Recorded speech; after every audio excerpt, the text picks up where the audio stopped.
우리가 함께 읽은 느헤미야 11장의 말씀은 예루살렘 성벽 재건 이후에 예루살렘 성 안에 거주하게 된 자들의 명단을 기록하고 있습니다.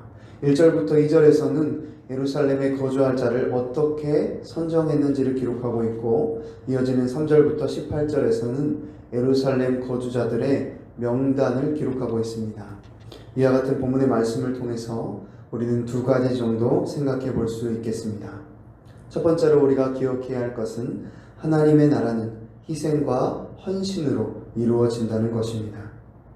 오늘 우리가 읽은 본문의 말씀 느헤미야 11장 1절부터 2절에서는 예루살렘 성 안에 거주할 사람들을 정하는 과정이 어떻게 되는지 보여주고 있습니다. 당시에 예루살렘은 재건된 상태였지만 여전히 성 안에 사는 것은 여러 가지 위험과 불편을 감수해야 하는 일이었습니다. 그렇기 때문에 성 안에 들어가 사는 것은 단순한 선택이 아니라 헌신과 희생이 요구되는 일이었습니다. 그럼에도 불구하고 1절에 보면 백성의 지도자들은 예루살렘에 머물렀다라고 기록하고 있습니다. 또 2절에서는 자발적으로 예루살렘 성에 들어가기를 선택한 백성들도 있었다라고 말합니다. 이제 막 성벽이 완공된 예루살렘은 외부의 공격을 받을 위험이 높았고, 또 경제적으로도 안정되지 않았으며, 또 성 밖에 있는 농경지와의 거리가 멀어서 여러 면에서 생활 환경이 좋지 않은 곳이었습니다. 따라서 이 시기에 예루살렘 성 안에서 산다는 것은 삶의 안전과 편안함을 포기하는 것이었습니다. 그런데 어떻습니까?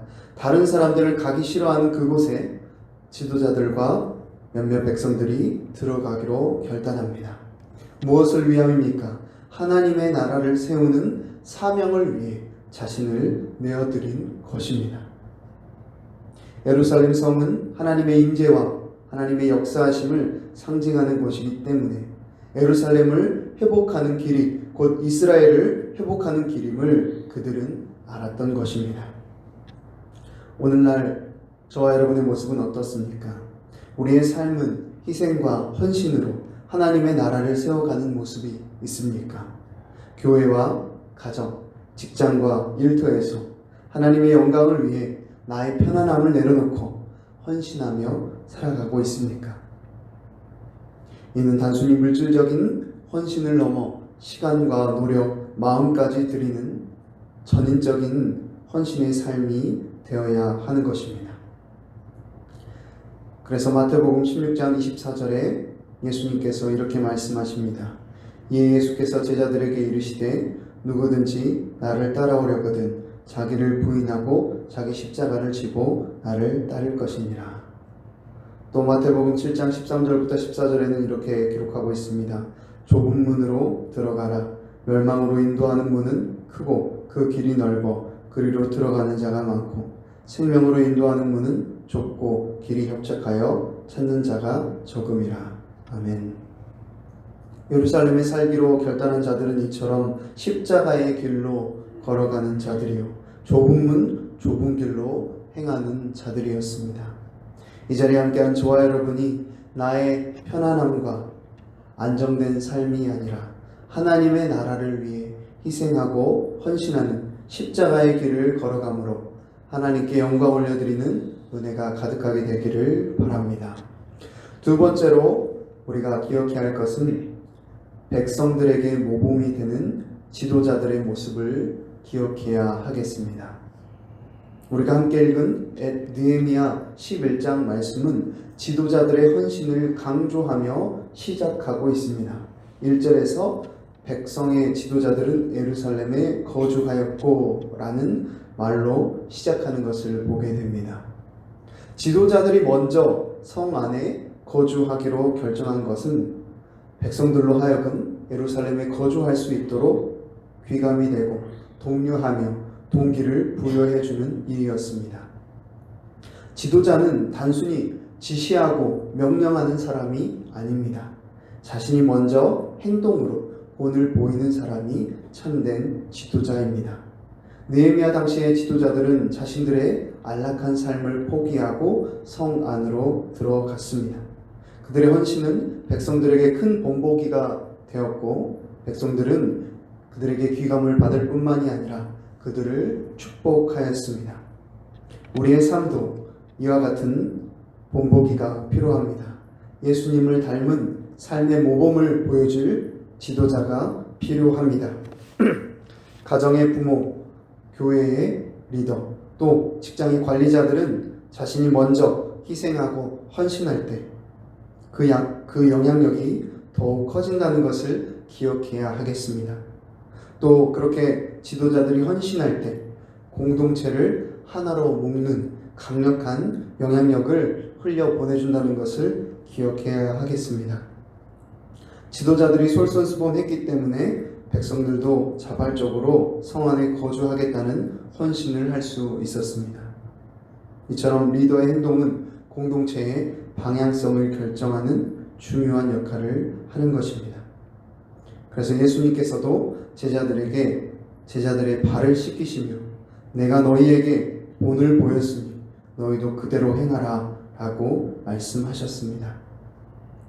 오늘날 우리의 교회와 또 우리가 속해 있는 여러 공동체에도 솔선수범하고 모범이 되는 지도자들, 리더들이 필요합니다. 지도자들이 먼저 희생과 헌신의 본을 보일 때 공동체는 하나가 되고 하나님의 나라를 이루어갈 수 있습니다. 저와 여러분의 모습은 어떻습니까? 교회와 가정에서, 직장과 일터에서 먼저 솔선수범하고 있습니까? 아니면 눈치만 보면서 뒤로 물러서고 있지는 않습니까?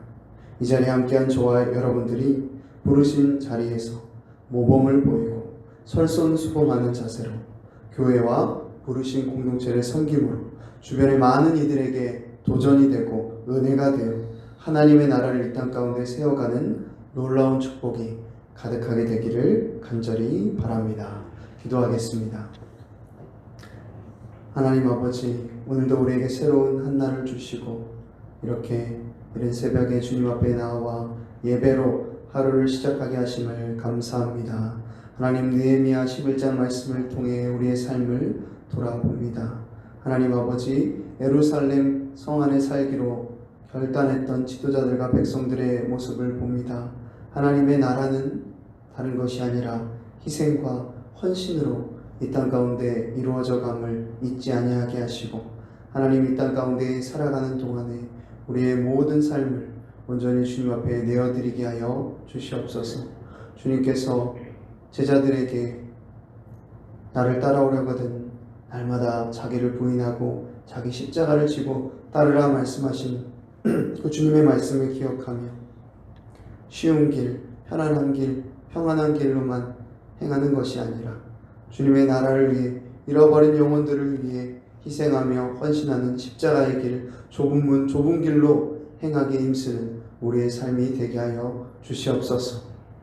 또 이스라엘 지도자들의 모범의 모습을 보게 되어집니다. 하나님, 우리도 부르신 자리에서 여러 모양으로 지도자로 부르신 줄 믿습니다.